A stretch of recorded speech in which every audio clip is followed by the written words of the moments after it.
서양 중세인들의 입맛은 매우 자극적이었습니다. 한국인들이 맵고 짠, 자극적인 음식을 좋아한다지만 중세인들에 비하면 세 발의 피라고 할 수 있을 것입니다. 중세 후기의 한 가게부에는 40명의 손님을 초대한 식사에 사용된 향신료에 대한 기록이 남아 있습니다. 콜롬보 뿌리 가루 1파운드, 가루 후추 0.5파운드, 설탕 2파운드, 사프란향 1온스, 정향과 말라게타, 후추 4분의 1파운드, 후추 8분의 1파운드, 갈간트 뿌리 8분의 1파운드, 무스카트 향 8분의 1파운드, 월계수 8분의 1파운드라고 적혀 있습니다. 1파운드는 대략 454g이니까 어느 정도로 후추를 비롯한 향신료를 과도하게 사용했는지 생각해 볼 수 있을 것입니다. 1194년 스코틀랜드의 왕이 영국 왕 리처드 1세를 방문했을 때 매일 2파운드의 후추와 4파운드의 계피를 제공했습니다. 900g의 후추와 1.8kg의 계피. 상상만으로도 놀랍지 않습니까? 그들은 후추를 양념으로 썼을 뿐만 아니라 마시기도 했다고 합니다. 여러 가지 향신료를 섞어서 끓인 후에 그릇에 따라서 마셨죠. 또한 후추는 음식으로서 뿐만 아니라 일종의 화폐 기능도 수행했습니다. 국가의 하사품으로 사용되기도 했고 상속 품목에도 들어갔으며 심지어 금 대신 지급수단으로 사용되기도 했습니다. 중세 서유럽 사람들이 향신료를 귀하게 여겼던 일반적인 이유에는 당시의 음식 보존 기술이 보잘것없었기 때문이라고 알려져 있습니다. 하지만 평민들이 고기 비린내를 감추기 위해 한때 금값과 맞먹던 후추를 사용할 수 있었을까요? 그리고 좋지 않은 냄새를 감추기 위해 사용한 양으로 보기에는 너무나 엄청난 양의 후추를 사용하고 있습니다. 따라서 썩은 내 나지 않는 고기를 먹기 위해 후추나 여타 향신료를 사용했다는 설명은 부족한 면이 있습니다. 그렇다면 중세 유럽인들은 왜 그렇게 후추를 광적으로 좋아했을까요?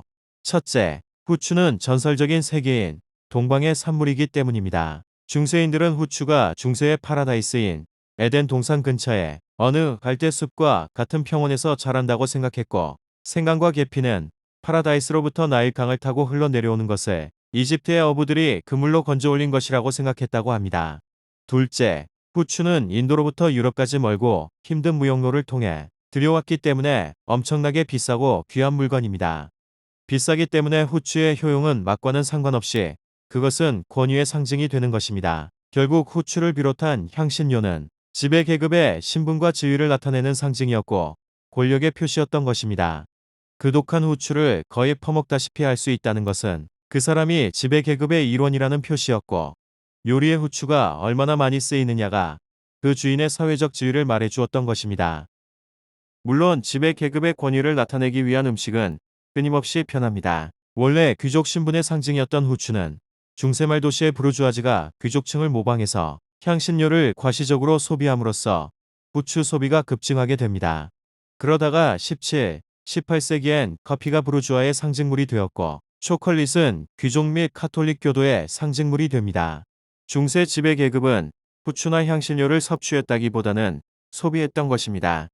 일종의 과시적 소비 현상인 셈입니다. 그런데 그런 과시적 소비를 중세인들만 했을까요? 현대인들이 보기에 중세인들의 후추에 대한 집착이 우스워 보일지 모르겠지만 미래인들이 우리들을 본다면 쓸데없는 이미지나 브랜드에 집착하는 우리들의 모습이 우스워 보일지도 모릅니다. 자신이 왕임을 과시하기 위해서 그 쓰라린 후추를 퍼먹는 리처드 1세의 행태와 명품 할인 행사라도 있으면 줄을 서서 있다가 매장이 문을 열면 미친 듯 런을 하는 현대인들의 그림은 묘하게 일치됩니다. 그들은 모두 과시적 소비라는 유령의 포로들인 것입니다. 중세인들의 후추 및 향신료 사랑을 우습게 보아서는 안 될 것입니다. 천년의 시간이 흘렀지만 그 근저에 있는 우리의 의식은 별로 달라진 것이 없으니까요. 봐주셔서 감사합니다.